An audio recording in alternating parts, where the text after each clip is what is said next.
Welcome back to my channel. কেমন আছো সবাই? আশা করি ভালো আছো, আমিও ভালো আছি। আজকে তোমাদের মিনি কিচেনে আমার দেখাবো একটা নতুন রেসিপি। তো তার জন্য প্রথমেই আমি রোজকার মতন উনুনটাকে খুব সুন্দরভাবে ধরিয়ে নিচ্ছি। আর কড়াইটা বসানো আছে। কড়াইতে আগের দিনের লুচি ভাজা কিছুটা তেল ছিল, তার মধ্যে আর একটু সর্ষের তেল দিয়ে দিলাম। আর আজকে কিন্তু তোমাদের আমি পরে দেখাবো ভিডিওতে যে আমার এই উনুনটা এত সুন্দর কিভাবে জ্বলে। তো রুই মাছ না কাতলা মাছের ডিম আমি জানি না, হাজব্যান্ড নিয়ে এসেছিলো, আমার জিজ্ঞাসা করা হয়নি কী মাছের ডিম। তো তার মধ্যে আমি একটু পেঁয়াজ, লঙ্কা কুচি আর লবণ হলুদ দিয়ে এটাকে আমি মেখে রেখেছিলাম খুব সুন্দর করে। এবারে আমি ছোট্ট ছোট্ট বড়ার আকারে দিয়ে এগুলোকে আমি ভেজে নেব। তো তোমরা কারা মাছের ডিমের বড়া খেতে পছন্দ করো আমাকে জানিও। আমার কিন্তু খুব ভালো লাগে মাছের ডিমের বড়া, মাছের ডিম পেঁয়াজ লঙ্কা দিয়ে ভাজি, খুব ভালো লাগে। আর এই যে দেখো, এই জিনিসটা দিয়ে আমি উনুন কিন্তু এখন ধরাই।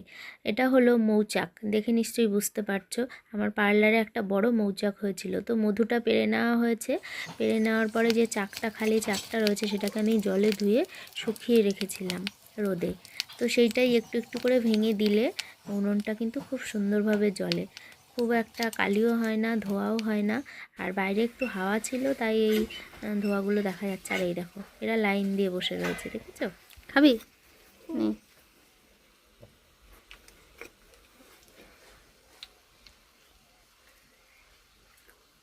কেমন হয়েছে? ঝাল লাগছে? কি বলতে এগুলো? মাছের বড়া। মাছের বড়া? পিয়াম বলতো কি? মাছের ডিমের বড়া। হ্যাঁ, মাছের ডিমের বড়া। পড়ে গেল? ঠিক আছে, আর একটা নিয়ে নাও ওখান দিয়ে। বুন্দি একখান রয়েছে আমার জন্য। এই দেখো, ওরা তো ছোট, ওরা তো খাবেই। মুখটা অন্ধকার পুরো। হ্যাঁ, দেওর বড় দেওরও এইভাবে আমার পেছন পেছন ঘোরে, কখন রান্না হবে আর কখন খাবে। তো যাই হোক, আমি ওটাই বলছিলাম যে ওরা তো ছোট, ওরা তো খাবেই। আর তুমি বড়, তাও তুমি আমার পেছন পেছন ঘোরো। তো ভালো ভালো জিনিস রান্না হলে সেদিন খাবে, ওর যেদিন পছন্দ হবে না সেদিন খাবে না। তো যাই হোক, দেখতে দেখতে আমার সব বড়াগুলো কমপ্লিট। তোমরা কারা কারা বড়া খেতে পছন্দ করো, মাছের ডিমের বড়া, আমাকে জানিও। দেখা হবে পরের ভিডিওতে। টাটা।